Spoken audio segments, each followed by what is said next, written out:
Hello guys, very warm welcome to everyone the civil point के YouTube platform पर एक बार फिर आपका हार्दिक अभिनंदन। स्टील स्ट्रक्चर अपन कंटिन्यू करेंगे। बेसिक कॉन्सेप्ट पढ़ रहे थे, उसका लेक्चर नंबर 2 है। इससे पहले मैंने लेक्चर फर्स्ट इसका अपलोड कर दिया है यूट्यूब के ऊपर। अगर आपने नहीं देखा तो उसे जा करके देख लीजिए। आज लेक्चर नंबर 2 करेंगे और इसी के साथ ही आज आपका ये चैप्टर कंप्लीट हो जाएगा। देन अपन कल स्टार्ट करेंगे कनेक्शन। ओके, तो चलिए स्टार्ट करते हैं। और हालचाल सुना दो भाई, कैसे हो? आज वैसे मौसम अच्छा है, मूड है ना, शायराना मूड है। थोड़ा सा शायरी वायरी हो जाए क्या एक आध? चलो सुना ही देता हूँ। स्टील पर ही एक सुना देते हैं कि काश ये दिल स्टील सा डक्टाइल होता, काश ये दिल स्टील सा डक्टाइल होता। वाह कौन करेगा? करो। हाँ नहीं, बाबा रामदेव भी कहते ना, करने से होता है, करते रहा करो। काश ये दिल भी स्टील सा डक्टाइल होता, टूटने से पहले थोड़ी संभलने देता, तो टूटने से पहले थोड़ी संभलने देता, तो हम भी लगा लेते इश्क में फैक्टर ऑफ सेफ्टी, तो हम भी लगा लेते इश्क में फैक्टर ऑफ सेफ्टी, तो फिर ना कोई पागल किसी महबूबा के प्यार में रोता। बस ठीक है, ज़्यादा देवदास नहीं। चलो स्टार्ट करते हैं स्टील। देखो दोस्तों, स्टील के अंदर अपन पढ़ रहे थे बेसिक कॉन्सेप्ट, लेक्चर नंबर 2 है। आज पढ़ेंगे कुछ इसके इंपॉर्टेंट स्ट्रेसेस, परमिसिबल स्ट्रेसेस पढ़ने हैं। इसके बाद आज ये चैप्टर कंप्लीट हो जाएगा। देन अपन कल कनेक्शन स्टार्ट करेंगे। इंपॉर्टेंट इन्फॉर्मेशन देना चाहता हूँ। ये जो हमारा बैच है, ये पेड बैच है। आप अगर सिविल इंजीनियरिंग के 6th सेमेस्टर पे हैं तो हमारा एक पूरा कोर्स ले सकते हैं, जिसके अंदर मैं कंप्लीट आपको 3 सब्जेक्ट प्रोवाइड कर रहा हूँ, यानी कि QC second, public health engineering और डिज़ाइन ऑफ स्टील स्ट्रक्चर के कंप्लीट लेक्चर आपको मिलेंगे पेड कोर्स के अंदर। आपको इनके डेमो वीडियोज ऑलरेडी यूट्यूब पर मिल जाएंगे, तो उन्हें देखिए और आप इसे ज्वाइन कर सकते हैं। ठीक है, इसकी फीस बहुत ही कम अफोर्डेबल फीस है, ओनली फॉर 1000 रुपीज़ में आप ये पूरा कोर्स ज्वाइन कर सकते हैं। पढ़ाता कैसे हूँ इसके लिए आप डेमो वीडियोज यूट्यूब पर देख सकते हैं। ओके, और अगर आप चैनल पर नए हो तो पहले चैनल को सब्सक्राइब कर लीजिए। तो चलिए मिलते हैं अब कॉन्सेप्ट के ऊपर और स्टार्ट करते हैं आज का लेक्चर। ओके फ्रेंड्स, तो अब आ चुके हैं अपन एक PDF के ऊपर, और आज अपन स्टील के अंदर जो उस दिन का बचा हुआ पार्ट था बेसिक कॉन्सेप्ट का लेक्चर नंबर 2, उसको आज कंप्लीट करेंगे। तो देखो यार, सबसे पहले ना कुछ परमिसिबल स्ट्रेस की बात करूँगा। ठीक है, कुछ परमिसिबल स्ट्रेस की बात करूँगा जो इंपॉर्टेंट है, आपके अगले चैप्टर्स में काम आने वाली हैं, कि पूरे स्टील में काम आने वाली हैं। ठीक है, तो देखो दोस्तों, सबसे पहली बात, maximum permissible axial compressive stress. Stress क्या होता है ये तो पता है ना आप लोग को। आप लोग सोम पढ़ के आए हुए हो, स्ट्रेस तो पता ही है भाई। अगर नहीं पता तो यार तो फिर मैं क्या कर सकता हूँ बताओ, है ना? तो फिर तो मतलब आपने सोम पढ़ी ही नहीं, तो पढ़िए पहले। स्ट्रेस क्या होता है बेसिकली, आप लोग जानते हो, internal resistance per unit area को अपन स्ट्रेस बोलते हैं। और एक्सियल डायरेक्शन पर अगर आप फोर्स लगा रहे हो, कोई मटेरियल है या कोई बॉडी है जिस पर आप एक्सियल डायरेक्शन पर फोर्स लगा रहे हो, तो वहाँ पर जो एक्सियल कंप्रेसिव स्ट्रेस जनरेट हो रहा है, उसकी वैल्यू, उसकी परमिसिबल वैल्यू कितनी है वो यहाँ पर दिखाई गई है। इसे अपन डिनोट करते हैं सिग्मा AC से। ओके, इसे अपन डिनोट करते हैं सिग्मा AC से, और इसकी वैल्यू होती है 0.6 F/। ठीक है, 0.6 F/, अपन इसको लेकर के चलते हैं। अच्छा, अब यहाँ पास F/, क्या है? F/, इसकी यील्ड स्ट्रेंथ। ठीक है, yield strength of any material. Upon material अब जो पढ़ के अपन क्या रहे हैं, अपन स्टील स्ट्रक्चर पढ़ रहे हैं ना, तो यहाँ पास किसकी यील्ड स्ट्रेंथ लेंगे? स्टील की लेंगे ऑब्वियसली। तो ये स्टील कौन सी होती है आपकी? मैंने बताया था कि स्टील स्ट्रक्चर के अंदर आपको जो स्टील मिलने वाली है वो 99% माइल्ड स्टील ही मिलने वाली है। ठीक है, तो माइल्ड स्टील की यील्ड स्ट्रेंथ क्या होती है आप लोग जानते हो? माइल्ड स्टील का स्ट्रेस स्ट्रेन कर्व सोम के अंदर आपने बहुत ही शानदार तरीके से बनाया होगा। ठीक है, ऐसे ऐसे करके। अच्छा, यहाँ पास इसकी यील्ड स्ट्रेंथ होती कितनी भाई बताओ? ये होती कितनी? 250 न्यूटन पर mm स्क्वायर, 250 न्यूटन पर mm स्क्वायर। ओके, तो ये इसकी होती है यील्ड स्ट्रेंथ। तो F/, का मतलब ये हो गया। मैक्सिमम परमिसिबल टेंसाइल स्ट्रेस कितनी होती है? ये होती है, इसको डिनोट करते हैं सिग्मा AT से, और ये होता है आपका 0.6 F/। ओके, खास बात ये है कि जो माइल्ड स्टील होता है उसकी कंप्रेसिव एक्सियल कंप्रेशन और एक्सियल टेंशन दोनों में अपन इक्वल ले लेते हैं। ऐसा क्यों लेते हैं? ऐसा आपने सोम के अंदर पढ़ा होगा कि जो इसकी स्ट्रेंथ होती है वो कंप्रेशन और टेंशन में इक्वल होती है। ठीक है, वहीं पर अगर आप कंक्रीट की बात करोगे तो वो टेंशन में बहुत ही वीक होता है, बट कंप्रेशन में स्ट्रॉन्ग होता है। लेकिन माइल्ड स्टील को अपन दोनों डायरेक्शन पर स्ट्रॉन्ग मानते हैं। ओके, तो ये रीजन इसका यहाँ पास इक्वल लेने का। देन इसके बाद क्या आता है? Maximum permissible bending compressive stress. ठीक है, बेंडिंग के अंदर जो कंप्रेसिव स्ट्रेस है उसकी वैल्यू अपन लेते हैं कितना? 0.66 F/। आपको ये डायरेक्टली वैल्यूज याद रखनी है, क्यों, कहाँ, कैसे, सब आगे अपन डिस्कस करेंगे, बट आपको यहाँ पास डायरेक्टली याद रखना है कि भाई बेंडिंग कंप्रेशन के अंदर कितना लेते हैं? 0.66 F/। ठीक है, ओके, आगे चलते हैं अपन। आगे क्या है? Maximum permissible bending tensile stress. ठीक है, maximum permissible bending tensile stress, इसकी बात करें तो ये कितना होता है आपका? ये आपका सिग्मा AT, और इसकी वैल्यू 0.66 F/। अभी आपको समझ में नहीं आ रहा तो मैं आपको एक चीज़ बना के दिखाता हूँ। ठीक है, आपने उसे सोम के अंदर तो इसको भी पढ़ा होगा। जैसे मान लेता हूँ एक बीम है आपकी। ठीक है, एक बीम है, सिंपली सपोर्टेड बीम मान सकते हो आप इसको। ठीक है, सिंपली सपोर्टेड आप बीम मान सकते हो। इसके ऊपर कुछ प्रकार ऐसे UDL लोडिंग लग रही है, यूनिफॉर्मली डिस्ट्रीब्यूटेड लोड लग रहा है। तो अगर मैं बात करूँ इसमें इसके इस लोडिंग के कारण इस पूरे सेक्शन में डेप्थ के अनुसार जो बेंडिंग स्ट्रेस का वेरिएशन होगा वो कैसा होगा, बताओ मुझे कैसा होगा भाई, ऐसा होगा क्या, कुछ कुछ ऐसा होता है क्या, देखा है आप लोगों ने इसे, अरे बोलो ना, देखा है ना, ऐसे ही तो होता है। अच्छा ऊपर क्या होता है आपका, ऊपर क्या आता है tensile compressive stress, compressive bending stress, और नीचे क्या आता है आपका टेंसाइल बेंडिंग स्ट्रेस, पढ़ रखा है ना भाई। यहाँ पे ऐसे ये बीम कैसे बेंड होगी, ऐसे बेंड होगी, तो यहाँ पे नीचे क्या आएगा टेंसाइल बेंडिंग स्ट्रेस, और यहाँ पास क्या आ रहा है कंप्रेसिव बेंडिंग स्ट्रेस, सही है ना। तो यहाँ पर जो ये कंप्रेसिव बेंडिंग स्ट्रेस की वैल्यू कितनी लेते हैं अपन 0.66 एफ/, और नीचे कितनी ले रहे हैं अपन 0.66 एफ/, मतलब बेंडिंग और कंप्रेशन और टेंशन के केस में इसमें इक्वल लेते हैं, ठीक है, समझ में आ गई बात, सही है जी। अच्छा यहाँ तक कॉन्सेप्ट क्लियर है। अगला देखते हैं, एक यहाँ पर नोट लिखा हुआ है, स्पेशली आप पढ़ सकते हो इसको। In case of bending be permitted extra value of sigma BT, यानी कि टेंसाइल बेंडिंग स्ट्रेस या कंप्रेसिव बेंडिंग स्ट्रेस 0.66 एफ/। देखो ये कहना क्या चाहता है कि इन केस ऑफ बेंडिंग के केस में हम लोग कुछ स्ट्रेस की वैल्यू को एक्स्ट्रा प्रमोट करते हैं या एक्स्ट्रा प्रोवाइड करते हैं as compare to direct stress. अब देखो समझिएगा मेरी बात को, ऐसा क्यों करते हैं, पहली बात तो ये समझो ऐसा करते क्यों है। देखो दोस्तों, डायरेक्ट स्ट्रेस का जो वेरिएशन होता है वो कुछ ऐसा होता है सीधा सीधा, ठीक है, एक लीनियर लाइन, एक सीधी लाइन होती है डायरेक्ट स्ट्रेस का वेरिएशन। लेकिन जो बेंडिंग स्ट्रेस का वेरिएशन होता है ये एक ऐसा होता है, ठीक है। बेंडिंग स्ट्रेस में क्या आप ऊपर से नीचे आ रहे हो तो सभी जगह इक्वल है, बिल्कुल भी नहीं, नहीं है ना। यहाँ पे सबसे ज़्यादा है, फिर आप नीचे आते हो तो कम होता जा रहा है ना, लेकिन इसमें सबसे ज़्यादा इक्वल, सभी जगह इक्वल होता है। यहाँ पे जितना डायरेक्ट स्ट्रेस होगा इसके ऊपर वाले पॉइंट पर, जितना डायरेक्ट स्ट्रेस होगा उतना इसके इस पॉइंट पर भी होगा, इस पॉइंट पर भी होगा, सभी जगह इक्वल होगा, इसलिए हम लोग इसकी वैल्यू को 0.6 एफ/, ले लेते हैं। यहाँ तक तो कोई दिक्कत नहीं है आपको, ठीक है। लेकिन यहाँ पास अपन क्यों नहीं लेते, देखो यहाँ पास जो बेंडिंग स्ट्रेस है, बेंडिंग स्ट्रेस के वेरिएशन में जो सबसे टॉप पर है कंप्रेसिव बेंडिंग स्ट्रेस, ठीक है, यहाँ पास वो उसकी वैल्यू इस वाले के इक्वल होगी, ठीक है। मतलब डायरेक्ट स्ट्रेस का जो टॉप पर डायरेक्ट स्ट्रेस होगा उसके वेरिएशन के टॉप पर जो डायरेक्ट स्ट्रेस होगा उसके इक्वल होगी। मतलब यहाँ पास जो डायरेक्ट स्ट्रेस है यहाँ पास तो इक्वल हो गया, मान ली बात। लेकिन जैसे जैसे आप नीचे आ रहे हो क्या ये वैल्यू कम हो रही है, बिल्कुल सही बात है, कम हो रही ना। तो जब ये वैल्यूज कम होती जा रही है इसलिए हम लोग इसकी वैल्यू को थोड़ा सा इंक्रीज कर देते हैं। वो कितना ले लेते हैं, 0.66 एफ/, क्योंकि इसका वेरिएशन इक्वल नहीं ना, इक्वल होता तो फिर अपन कितना लेते 0.6 एफ/। कम हो रही है इसलिए हम लोग इसकी स्ट्रेस की वैल्यू को थोड़ा सा अधिक परमिट कर देते हैं। भाई उतना ज़्यादा स्ट्रेस आ ही कहाँ रहा है, सोचो ना। हाँ जितना स्ट्रेस यहाँ पे आ रहा है क्या पूरी डेप्थ के अकॉर्डिंग आ रहा है, नहीं आ रहा है। तो जब पूरी डेप्थ के अकॉर्डिंग नहीं आ रहा तो हम लोग थोड़ा सा स्ट्रेस ज़्यादा प्रमोट कर देते, ज़्यादा प्रोवाइड कर देते हैं, ठीक है। बस यही लॉजिक और ज़्यादा कुछ नहीं, बस आपकी नोट था, बस मैंने इसलिए एक्सप्लेन कर दिया, ध्यान रखिएगा थोड़ा सा। आगे maximum permissible average shear stress, ठीक है, एवरेज शियर स्ट्रेस की वैल्यू कितनी लेते हैं अपन, एवरेज परमिसिबल शियर स्ट्रेस की वैल्यू की बात कर रहा हूँ 0.4 एफ/, ठीक है, 0.4 एफ/। डायरेक्टली आपको इसको याद रखना है। एफ/, सभी केस में वही यील्ड स्ट्रेंथ होती है माइल्ड स्टील की, या जो भी आप स्टील यूज़ करोगे, अगर HYSD यूज़ करोगे तो उसके केस में 415 जो भी होगा वो ले लेंगे अपन, ठीक है, ओके। फिर क्या है आपका maximum permissible shear stress, maximum permissible shear stress कितना होता है, ये देखो ये टाउ एवरेज है, कंफ्यूज मत होना। टाउ एवरेज मतलब एवरेज शियर स्ट्रेस कितना लेते हैं 0.4 एफ/, और जो मैक्सिमम परमिसिबल शियर स्ट्रेस होता है वो कितना लेते हैं 0.45 एफ/, ठीक है, 0.45 F/, okay. Maximum permissible bearing stress, maximum permissible bearing stress कितना लेते हैं 0.7 एफ/, ठीक है, 0.7 एफ/। वैल्यूज इंपॉर्टेंट, डायरेक्टली आपको याद रखना है। बियरिंग स्ट्रेस क्या होता है, बियरिंग स्ट्रेस क्या होता है, देखो मैं एकदम ना सिंपल देसी जुगाड़ बताता हूँ।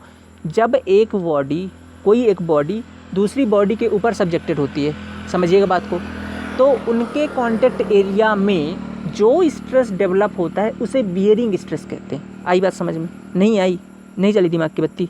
देखो दोस्तों क्या बोलते हैं, मान लो ये फुटिंग है आपकी, ठीक है, फुटिंग है, फुटिंग जानते हो ना, ऐसे होती है, ओके, ये आपकी फुटिंग हो गई। फुटिंग के ऊपर आपका क्या खड़ा रहता है, कॉलम, बात सही है, ठीक है भाई, कॉलम खड़ा है ऐसे। तो ये जो कॉलम का कॉन्टेक्ट एरिया होगा फुटिंग के साथ, क्या ये कॉलम पे आने वाला लोड इस फुटिंग पे फोर्स लगाएगा, बात सही है, लगाएगा ना। लेकिन इस फुटिंग की भी कुछ ना कुछ स्ट्रेंथ है कि नहीं है कि नहीं बोलो। तो ये फुटिंग इस फोर्स के अगेंस्ट एक ऐसे ऊपर की ओर फोर्स लगाएगा, तो यहाँ पे जो स्ट्रेस प्रोड्यूस होगा उसी को बोलते हैं बियरिंग स्ट्रेस। आ गई बात समझ में, ठीक है, यही होता है बियरिंग स्ट्रेस और कुछ ना है, ठीक है भाई। चलो आगे चलते हैं। ये देखो यहाँ पे बना के भी मैंने दिखाया हुआ है, डायग्राम पे देख सकते हो, ये आपकी फुटिंग है, नीचे से आपका बियरिंग स्ट्रेस लग रहा है ऊपर की ओर, ठीक है जी। एक इंपॉर्टेंट चीज़ है क्या, फैक्टर ऑफ सेफ्टी, मैंने बात की ना अभी, है ना, हम भी लगा लेते हैं इसमें फैक्टर ऑफ सेफ्टी, है ना, वही वाला फैक्टर ऑफ सेफ्टी। क्या होता है भाई फैक्टर ऑफ सेफ्टी, बताओ। Yield stress out of permissible stress, ठीक है, yield stress out of permissible stress, इसी को बोलते हैं फैक्टर ऑफ सेफ्टी। बेसिकली एक प्रकार का रेशियो होता है किसका किसका, यील्ड स्ट्रेस का और परमिसिबल स्ट्रेस का। यील्ड स्ट्रेस क्या है, यील्ड स्ट्रेस जानते हो आप लोग, माइल्ड स्टील का कितना होता है, अपन जितना परमिट करते हैं उस, मतलब यील्ड स्ट्रेस वह पॉइंट होता है जहाँ से किसी मटेरियल में यील्डिंग स्टार्ट हो जाती है। यील्डिंग मीन्स डिफॉर्मेशन, उसकी लेंथ में चेंज आना स्टार्ट हो जाता है, उस पॉइंट को बोलते हैं यील्ड पॉइंट, ठीक है। और वहाँ पास जो स्ट्रेस होता है उसी को बोलते हैं यील्ड स्ट्रेस। अब आ गई होगी बात समझ में, ठीक है। परमिसिबल स्ट्रेस कितना है, परमिसिबल स्ट्रेस वही स्ट्रेस होता है जो हम किसी मटेरियल में अधिक से अधिक दे सकते हैं। अगर उससे आप थोड़ा सा भी स्ट्रेस को बढ़ाओगे तो मटेरियल फेल कर जाएगा, ठीक है। उस स्ट्रेस को बोलते हैं अपन परमिसिबल स्ट्रेस, ठीक है। उस स्ट्रेस को बोलते हैं परमिसिबल स्ट्रेस। और इन दोनों का ही रेशियो क्या होता है आपका, क्या होता है, फैक्टर ऑफ सेफ्टी, ठीक है। क्यों लगाते हैं भाई फैक्टर ऑफ सेफ्टी, बेसिकली इसलिए लगाते हैं कि जैसे कल को मटेरियल पर अचानक कोई लोड आ गया, मान लो, ठीक है। आपने घर बनाया कल को, ठीक है। आप थोड़ा सा देसी तरीके से समझाऊँ क्या, चलो समझा ही देता हूँ, तुम भी क्या याद रखोगे। जैसे मान लो आप लोगों ने अपना घर बनाया, ठीक है। आप लोगों ने अपना घर बनाया कितने लोगों के रहने के लिए, ठीक है, कितने लोग के रहने के लिए, मान लो अधिकतम 10 लोग के रहने के लिए बनाया, ठीक है। 10 लोगों के रहने के लिए बनाया, ठीक है। छत भी 10 लोग के लिए सब डिजाइन करी। अब कल को आपके घर में कोई फंक्शन हुआ, आपके बच्चे का बर्थडे हुआ, ठीक है। नहीं अभी बच्चे नहीं है, कल को शादी होगी, बच्चे भी होंगे कि नहीं होंगे, ठीक है। तो कल को आपके बच्चे का बर्थडे हुआ, तो आपने सारे मेहमानों को बुलाया। अब मेहमानों को आपने कितने लोग को बुलाया, 10 लोग को बुलाया, ठीक है। अब ये 10 लोग अपने 4 बच्चों के साथ आ गए, ठीक है। तो कहाँ सो रहा है, चलो उधर पूड़ी सूड़ी मिल रही, इधर सोया पड़ा है घर में, है ना। मतलब 4 बच्चे लेकर के आ गए, तो टोटल कितने लोग हैं, 40 लोग। आपने बनाया कितने लोग के लिए था घर अपना, 10 लोग के लिए। अचानक से 40 लोग आ गए, ठीक है। अचानक से 40 लोग आ गए, तो आपके घर में वजन 4 गुना बढ़ गया कि नहीं बढ़ गया। अब भैया आपका जो घर है वो सह कितने लोग को सहता है, केवल 10 ही लोग को। 40 लोग गए तो स्ट्रक्चर फेल हो जाएगा ना। तो उस केस में अपन क्या करते हैं कि यार कुछ फैक्टर ऑफ सेफ्टी ले लो, मतलब ऐसा कि ठीक है आप लोग के घर में मैक्सिमम 10 ही लोग आ सकते हैं, पर इन फ्यूचर ऐसा मान लो कि अगर 40 लोग भी आ जाए ना तो आपका स्ट्रक्चर ना टूटे, ठीक है। तो हम लोग किसके लिए डिज़ाइन करेंगे, 40 लोग के लिए। तो इसको क्या बोलते हैं, यही फैक्टर ऑफ सेफ्टी। भाई 10 के लिए डिजाइन करके अपन 40 के लिए करते हैं। कुछ factor of safety strength wise मान लेते हैं। जैसे अभी इसको कैसे करते हैं, जैसे मान लेते हैं भाई कि कोई मटेरियल आप यूज़ कर रहे हो, आप कौन सा स्टील यूज़ कर रहे हो। अब स्टील की पर mm² पर स्ट्रेंथ है मान लो 250, तो उसको मान लो कि यार 250 नहीं है, कितनी है, 250 नहीं, कितनी है, मान लो कि वो 150 ही है। तो आपने इसकी स्ट्रेंथ से कम कर दिया ना, स्ट्रेंथ को कम कर दिया ना। स्ट्रेंथ को कम किया मतलब आप डिज़ाइन करोगे आप 150 के हिसाब से, लेकिन एक्चुअल कितनी है, 250 है। तो अगर इन फ्यूचर 250 का भी लोड इस स्टील पर आ गया तो सह लेगा ना। तो आपने क्या किया, एक फैक्टर ऑफ सेफ्टी से डिवाइड कर दिया, ठीक है। एक फैक्टर ऑफ सेफ्टी से डिवाइड कर दिया। तो यही चीज़, यही कॉन्सेप्ट है इसका, बस हो गया। अब जैसे एक यहाँ पे कॉन्सेप्ट लिखा हुआ है, when wind and earthquake loads are taken into account for design then the stress in steel elements are increase by 33.33%। कहने का मतलब क्या है कि जब भी हम अपनी डिज़ाइन में विंड लोड को या अर्थक्वेक लोड को कंसीडर करते हैं तो उस केस के अंदर हम डायरेक्टली उस लोड को कंसीडर नहीं करते, क्योंकि यार देखो होता क्या है ना कि ये जो विंड लोड है या कि अर्थक्वेक लोड है, ये आते ऐसा 10, 20, 50 साल में एक बार है ना। लेकिन वो जो 10 सेकेंड या 20 सेकेंड या 2-4 मिनट के लिए आते हैं, उस टाइम पर, उस पर्टिकुलर टाइम पर उनकी तीव्रता बहुत ज़्यादा होती है। तो अगर आप उस लोडिंग को लेकर के, उस साइक्लिक लोडिंग को लेकर, उस डायनेमिक लोडिंग को लेकर के अपना स्ट्रक्चर डिजाइन करोगे तो बहुत महंगा पड़ेगा, ठीक है। उतना महंगा आप अफोर्ड नहीं कर पाओगे, बहुत स्ट्रांग बनाना पड़ेगा। और आता कब है, ऐसे 10, 20, 50 साल में एक बार। तो हम लोग क्या करते हैं, उस लोड को लिए डिज़ाइन नहीं करते हैं, अपन क्या करते हैं कि यार 33% अपने टोटल स्ट्रक्चर की जो स्ट्रेंथ है उसकी 33% बढ़ा दो, सीधी सी बात है। तो कभी अगर लोड आया भी, भूकंप आया भी, तो दरारें और आड़े पड़ जाएंगी, ठीक है। गिरे भरना, आदमी बच जाए, ज़िंदगी बच जाए, मुद्दे की बात ये है, ठीक है, गिरे उरे ना, ठीक है। तो अपन क्या करते हैं, स्ट्रेंथ को बस 33% आप बढ़ा दो, बस यही करते हैं और कुछ नहीं। पर भूकंप के लिए फैक्टर ऑफ सेफ्टी की बात करें तो 33% इंक्रीज कर देते हैं। कनेक्शन की बात करें, कनेक्शन में जैसे अपन स्टील स्ट्रक्चर पढ़ रहे हैं तो वहाँ कनेक्शन पढ़ेंगे, तो कनेक्शन के लिए क्या करते हैं, उसकी स्ट्रेंथ को 25% बढ़ा देते हैं in the case of earthquake और विंड लोड, ठीक है भाई, लिखा हुआ यहाँ पे पढ़ लेना अच्छे से। अब आगे चलते हैं अपन, आगे क्या है, ठीक है। तो देखो दोस्तों आगे क्या है आपका, हाँ परमिसिबल डिफ्लेक्शन है, कुछ डिफ्लेक्शन की परमिसिबल वैल्यू दी हुई है, डायरेक्टली याद रखना है आपको। Maximum permissible horizontal vertical deflection in the structural element, horizontal deflection की बात कर रहा है, स्पान आउट ऑफ 325, इतना अलाउ करेंगे, इससे ज़्यादा अलाउ कतई नहीं करेंगे आप, ठीक है। कतई नहीं करेंगे। क्या मतलब इसका, जैसे आपकी एक बीम है, ठीक है, ये एक सिंपली सपोर्टेड बीम है, मान लो ना, मानने में क्या जा रहा है, मैंने भी तो माना है, मेरी आप भी मान लो।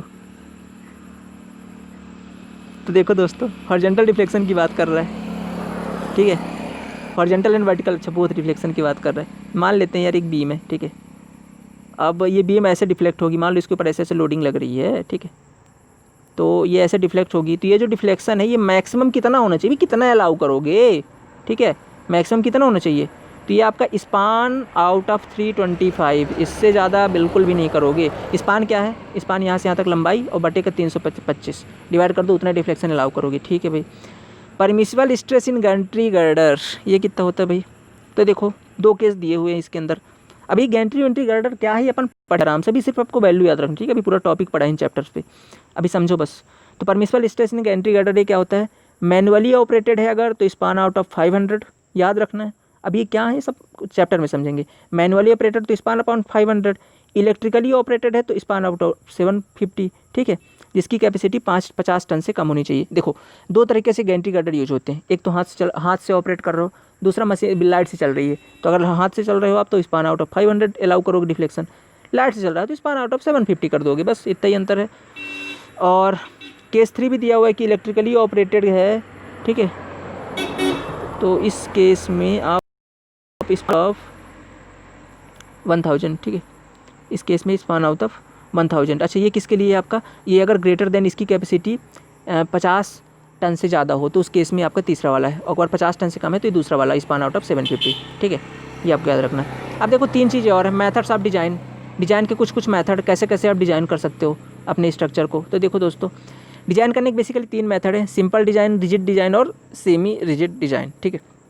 सिंपल डिज़ाइन क्या है, सिंपल माने साधारण, ठीक है, साधारण डिज़ाइन। इस केस में क्या करते हैं, इस केस में अपन स्टील स्ट्रक्चर डिज़ाइन करने पर जो कनेक्शंस होते हैं उसको अपन पिन जॉइंटेड मान लेते हैं। क्या मतलब है, मतलब सिंपल है, मतलब एकदम साफ है कि जहाँ भी आप 2 मेंबर को जोड़ोगे वहाँ पे एक कनेक्शन बनाओगे, ठीक है, कनेक्शन में को अपन कैसा मान लेते हैं, पिन जॉइंटेड। देखो कनेक्शन बेसिकली 3-4 प्रकार के होते हैं, पिन जॉइंटेड, फिर दूसरा वाला बोल्टेड, बेल्डेड, रिवेटेड, ऐसा करके 4 होते हैं, ठीक है।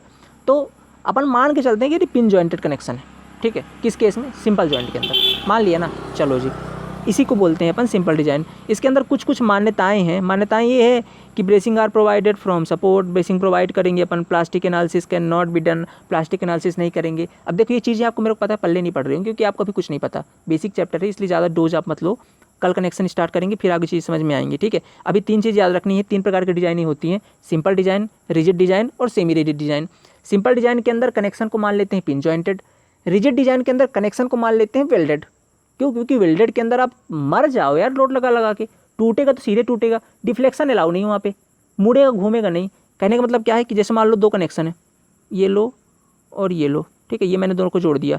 अब सपोज दैट मान लो इसकी लोकेशन यहाँ पे वेल्डेड कनेक्शन, ठीक है, यहाँ पे कैसा कनेक्शन है, वेल्डेड कनेक्शन है, वेल्डेड कनेक्शन, ठीक है। अब अगर मान लो इसकी लोकेशन चेंज होती है ना, इसकी लोकेशन चेंज भी होती है, तो जो यहाँ पास थीटा है ना, ये थीटा मान लो 90 डिग्री है, मान लो क्या जा रहा है मानने, ठीक है, थीटा मान लो कितना है 90 डिग्री है। तो अगर मान लो इस मेंबर में थोड़ी डिफ्लेक्शन होता भी है तो थीटा की वैल्यू चेंज नहीं होगी दोनों मेंबर के बीच में, समझने वाला पॉइंट है।